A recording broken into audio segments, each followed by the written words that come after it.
everyone, vanhu vese munyika yezimbabwe vaitya kuataka vakomana the ruling party pamwechete mutungamiri wenyika yezimbabwe.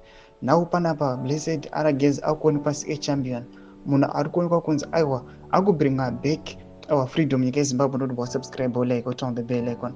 Tipinda panapa pahindo cnc yex vakomana vabuda vachiposta aiwa emerson munhu akagwana Blessed Geza vabuda nyora chiti Comrade Runesu Geza, popularly known as Comrade Bombshell, is a military general and intelligence supremo who was in the trenches fighting for the liberation of Zimbabwe. He is the only man who has come to public to question why crocodile is personalizing Zimbabwe.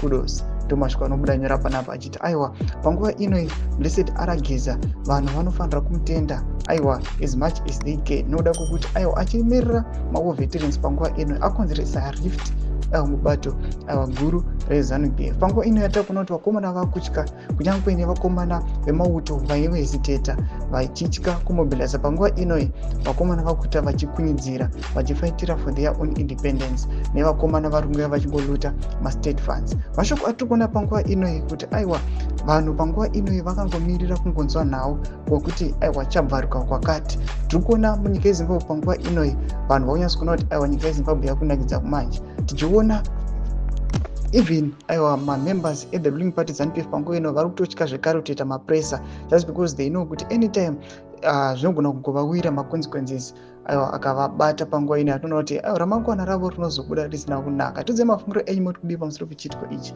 Pinda comment section medu tudze mafungiro enyu. So subscribe or like, so turn on the bell icon.